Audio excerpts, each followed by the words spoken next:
Hi guys, welcome back to yet another video. So today I'm not talking eczema, not talking about hair, but I'm here to share my story. I've come across so many videos on here about guys, about church generally, and it got me thinking how many people out there quiet and are entering into wrong marriages, relationships, simply because the man of God said, or this guy in church said, God said. We are using God to speak even when He's not spoken. So today I'm here to share my story. So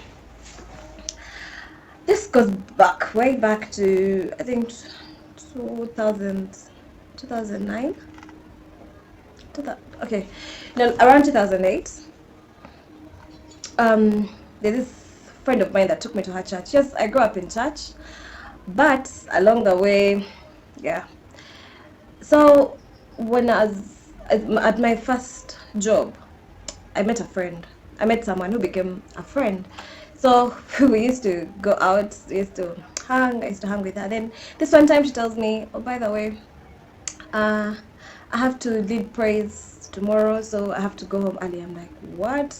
Because I grew up in church. I used to be in Sunday school, and I knew what it meant to serve. So I was in shock. How can you come from a bar and hang out at night, and then you're going to church the following day? It's okay to go to church, but then you're going to lead praise. And she's like, you lead praise? Like, yeah, I lead praise. Like, oh, I'd love to see you lead praise. She's like, yeah, I'll invite you. Anyway, guys, I have just here. I'm sorry. So we go to the church. Yeah, I enjoy it. I I've not been to such churches in a long time, because I used to go to Watoto, play like that, or not even go at all. Yeah, so we go to church. She leads praise, and she was good. She was good at it. Yeah, so she invites me to go back. But yeah, keep on going, keep on going. Now, one Sunday, that they invited one pastor. I won't mention his name. So this pastor calls me out during one of his prayer times where they're prophesying and all that. So he calls me out, like, young girl, come. That's too tiny, as very slim. Young girl, come. I walk to the front. It's like, I see you at your wedding, very happy, smiling. I see. What else? Yeah, he talked about my children. He's like, I See you very happy with your husband, dancing, laughing at your high table. I'm like, okay. I grew up in church, but we didn't have those things of prophesy. I'm like, okay.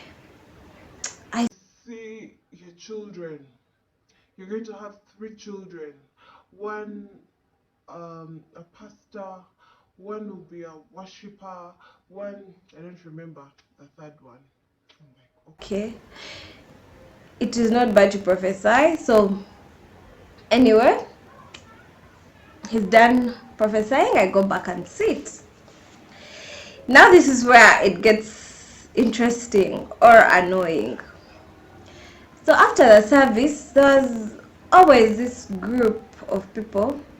I won't say a group of. There was, okay, a lady that used to sit at the back. After the service, should go sit at the extreme end of the church with her children, because she had a little child. Some people would go there, say hello. I didn't know she used to prophesy to them as well, and um, pray with them. So after the service, I'm seated there waiting for that friend of mine, because she was a minister, and they had a meeting, so she had to first get done with the meeting, then also talk to her pastors and all those things, you know, that happen in Pentecostal churches. Yeah, so this lady sends someone to me. So some girl comes and she's like, "Hey, Shiba, sister so and so is calling you." I'm like, okay. So I go there. I greet her, and she's like, "Hmm, hi. Do you know the man of God? When the man of God called you, I actually had got a message like that about you, but I feared. But I feared to tell you. I didn't know how to bring it out. I didn't know how you're going to say it, how you'd take it." I'm like, okay, so what is the message about? You see, we have an altar at home. And when we were praying, God mentioned your name to me and said you are supposed to get married to, what do I call his name?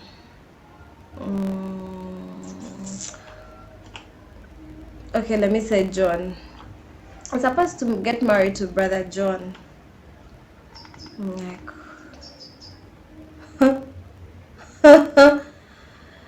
I'm like, John. And I turn and look at John. John was somewhere seated, not with this lady, but he was in church. I look at John and I'm like, hell no, no. It's like, I knew that's why I was worried. You're going to judge him. You're going to, based on his physique, his. all those things. I'm like, yeah. And so I told God, God, confirm it to her. Let someone else tell her. So when the man of God called you out, I was like, God, speak. Tell her. Tell her. I kept on looking at her.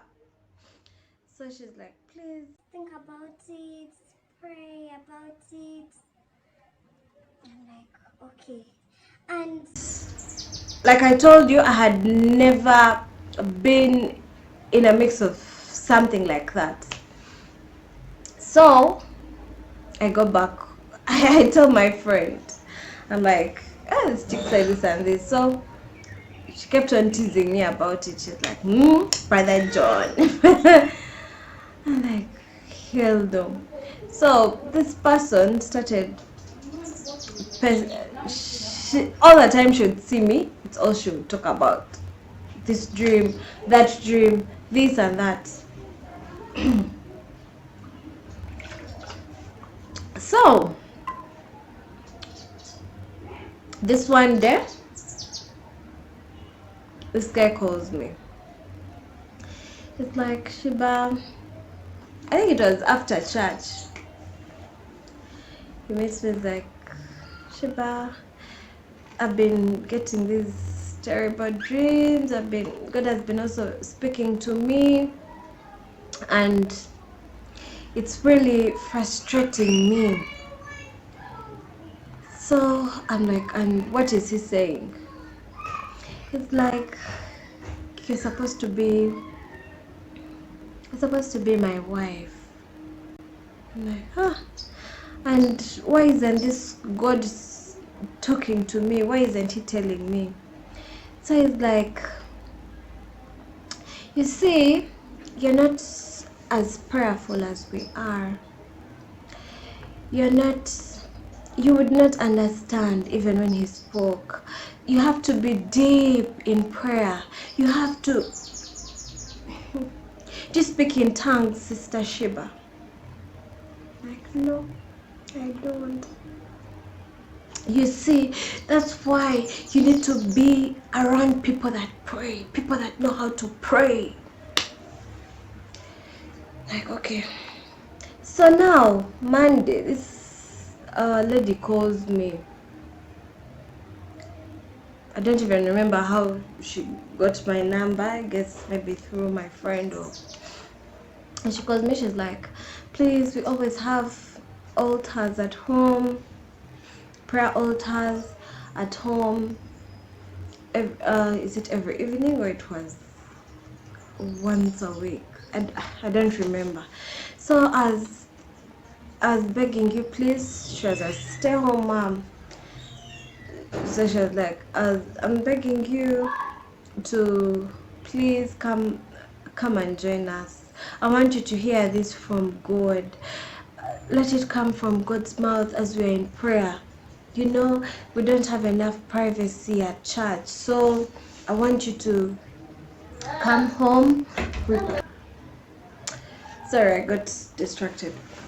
Yeah, so she's like, "Please, um asking you to come with brother John. Let brother John bring you." Like, okay. As also, sorry guys, as also very inquisitive, I wanted to hear how this God speaks. Who would not want to hear God's voice? So I was wondering, does he speak like he spoke to Moses and the Israelites and so I was thinking about all these things, and I'm like, okay, now after work, this guy picks me up. We go. Meanwhile, in the car, it's silence. Like back then, as this bubbly, and this other person was more of an introvert. And anyway, we didn't have anything in common.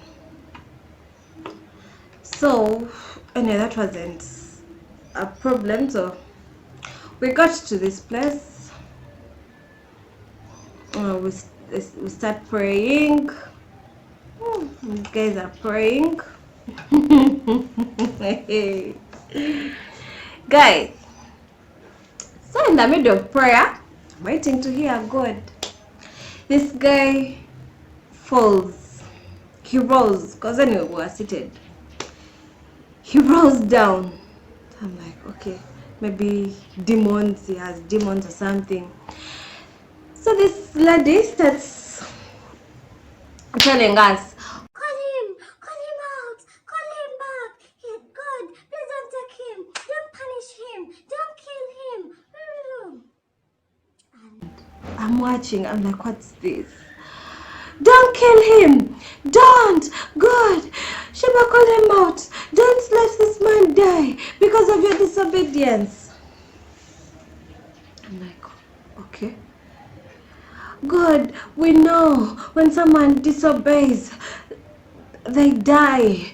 Whoa, don't punish her by killing this man." I'm like, okay, what is this? What have I gotten myself into? So this lady, they keep on praying. They pray. I actually stopped praying. I kept on looking at, as only saying one word, "God, okay, forgive him." I think they were now beginning to get into my head. "God, forgive him, forgive him." And the guy, yeah, as I was saying, "Forgive him, forgive me, forgive him." Anyway, the guy comes back to life. He's forgiven. Guy is forgiven. So everyone is quiet. I'm like, okay, what is this? So this lady starts telling me, "Now Sheba, if you want to be straight with God, you have to obey his commands. You have to do as he says. You have..." So I tell her, "Can God give you someone you do not love, someone you do not like. She's like, my dear, God chooses the best for us. You see, my husband, I did not like him. I did not love him. But today, look at us with our 2 babies. I love my husband. I I'm like, okay, so how can I be unhappy for the rest? No, no, no, no, no. Like I said, my husband, I didn't love him. But today we are the happiest. We are the happiest couple.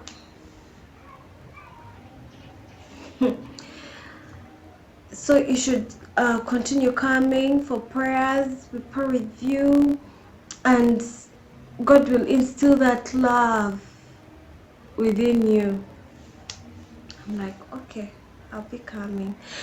And you know, the first red flag, she was like, don't talk to pastor about this, don't, because she's, you know, she's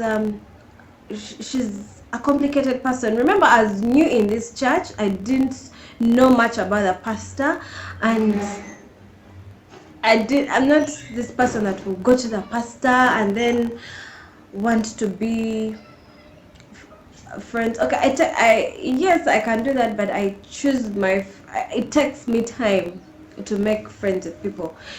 So she's like, don't talk to the pastor, don't go to her, because you see, she's a complicated person. She's jealous of me because God gives me messages, God talks to me, and I hear from God, and I say things and they happen. So of course there's no way I'll go to the pastor, because if I go to the pastor, she will either call them, and I don't want wrangles in the church. Yeah, so I'm like, kawa. And so she was guys, wow, this video is getting long. I'm going to bring it in bits, in parts, because it's quite a long story, and I don't want to miss anything, because I want you guys to learn from my story. Yeah, so let's meet in part 2 of this story. Yeah,